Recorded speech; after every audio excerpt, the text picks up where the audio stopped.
Bonjour, il a mis son entreprise au service de l'environnement. Thomas de Richebourg est avec nous sur ce plateau pour évoquer les enjeux de demain.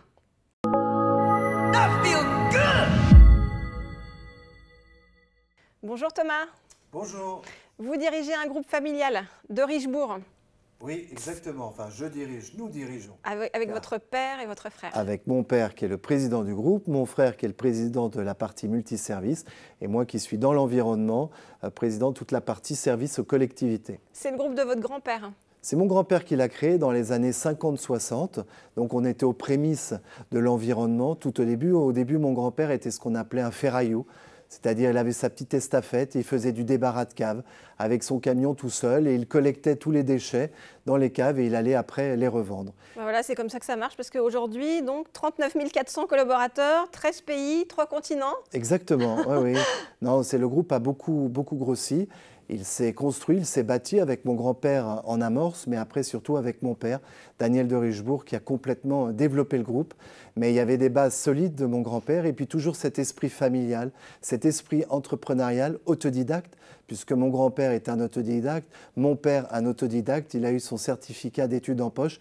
Il a commencé par du débarras de cave et très vite après, il a vu l'opportunité de ce que pouvait être ce métier, la gestion des déchets, la collecte.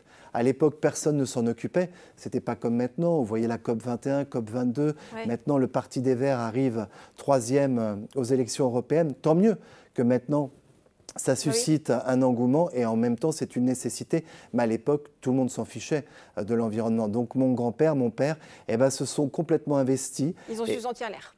Complètement. Et puis, ils ont fait les premiers contrats avec les hôpitaux de Paris, avec les aéroports, ADP. Et c'est là où le groupe a commencé à marcher. Mon père a décidé après de le mettre dans toute la France, de développer le groupe de Richebourg et d'en faire une marque qui est aujourd'hui une marque, le groupe de Richebourg. Donc avec mon frère... Qui fait quoi alors exactement? Donc au service de l'environnement. Au service de l'environnement, donc on fait tout ce qui est collecte et recyclage des déchets, tout ce qui est métaux ferreux et non ferreux, avec centre de tri. Une partie aussi D3E, tout ce qui est déchets électriques et électroniques. Ce sont vos congélateurs, vos frigos, vos petits appareils en mélange, vos petits fers à battre. Exactement. Et puis après, vous avez toute une partie multiservice où là, c'est du facilities management, c'est de la propreté, c'est de l'intérim, c'est de la vidéosurveillance, c'est de la gestion de l'éclairage public. Voilà, c'est un très gros pôle également. Tout le groupe de Richebourg, comme vous venez de le dire, c'est plus de 39 000 personnes. On fait un peu plus de 3 milliards d'euros de chiffre d'affaires.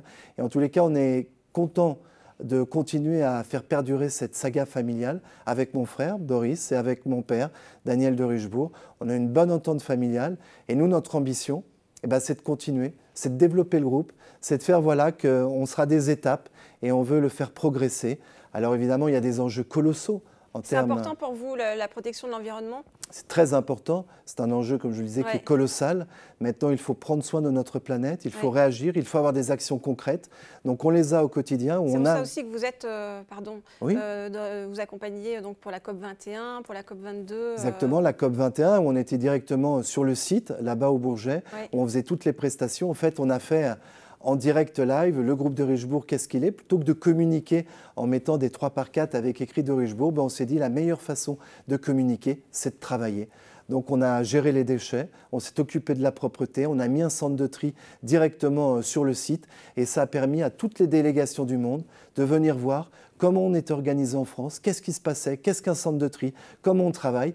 Et puis c'était un groupe familial, le groupe de Richebourg. On a refait ça sur la COP 22, pareil, là-bas de notre grande filiale à Marrakech, puisqu'au Maroc, on a presque 8000 personnes qui travaillent pour le groupe de Richebourg. On intervient sur les plus grandes villes au Maroc, Marrakech, Rabat, Ifrane, Kenitra, Casablanca. Donc vous avez fait cette opération aussi au Maroc, je crois, J'aime la plage. Et J'aime la plage. Alors après, ce sont c'est ponctuel, en fonction aussi des besoins, des demandes et puis des conditions climatiques. Et c'est vrai que les plages, elles ne sont pas toujours très bien nettoyées. Et en tous les cas, les citoyens ne sont pas toujours très attentifs à l'état de propreté une fois qu'on a fait le pique-nique.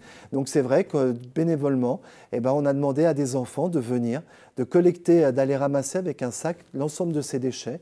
Et on redonnait des cadeaux en fonction du poids qu'ils avaient collecté. Donc on avait une balance à côté les cadeaux. Et ça permet de sensibiliser. Mais les plus jeunes sont beaucoup plus sensibles au tri. D'ailleurs, je ne sais pas, vous, vos enfants, maintenant dans votre immeuble, ils vous disent attention, il y a la poubelle jaune, il y a la poubelle verte.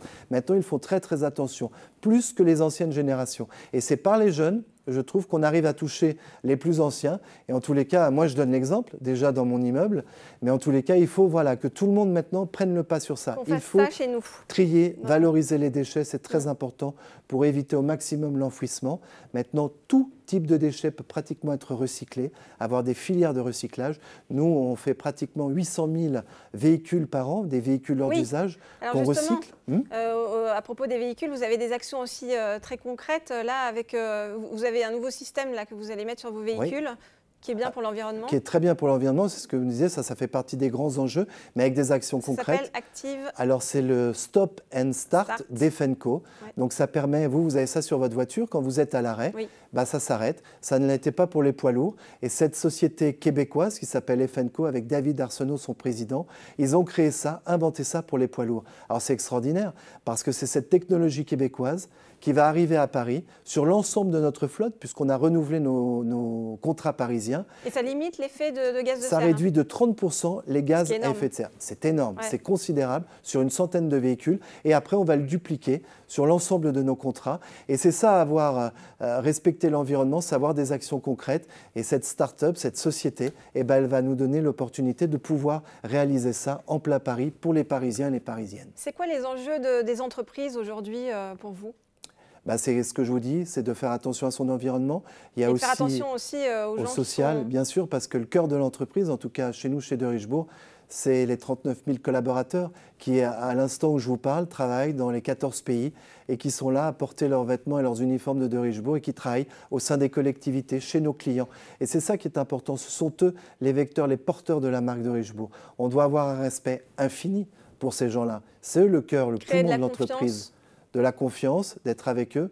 Et comme on dit dans le groupe, c'est la pyramide à l'envers, c'est le bas vers le haut et ce n'est pas l'inverse.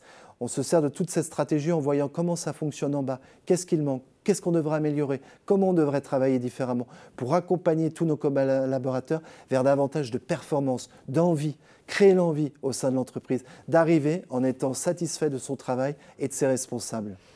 Ça fait plaisir d'entendre ça. Oui, mais ça c'est peut-être aussi parce que vous êtes un groupe familial que vous gardez cet humanisme. Certainement, en tout cas, ça a été mon éducation, celle de mon frère. On a été élevé avec mon grand-père, avec mon père, dans cet état d'esprit, de regarder l'autre, d'être avec l'autre, parce qu'ensemble, on va plus loin, on fait plus de choses que tout seul, que solitaire. Le groupe, il est fort parce qu'on est tous ensemble. Après, dans les autres groupes, c'est d'autres politiques parfois, mais il y a aussi des gens très bien dans les autres groupes qui ont cette politique, qui veulent faire avancer. Voilà, pour éviter le turnover des choses aussi qu'on fait beaucoup dans le groupe, c'est l'évolution en interne. De savoir que demain, vous pouvez potentiellement évoluer, prendre une place de directeur, de grand responsable, de directeur pays. Ça dépend de l'ambition que vous avez et aussi les possibilités que vous vous donnez pour réaliser ces rêves. Merci beaucoup Thomas, je crois qu'on va tous aller bosser chez De Richebourg. Avec grand plaisir. Et puis en tout cas, déjà à notre échelle, on va essayer de trier nos déchets et de faire attention dans nos immeubles. Très bien. Et on se retrouve très vite pour une prochaine émission.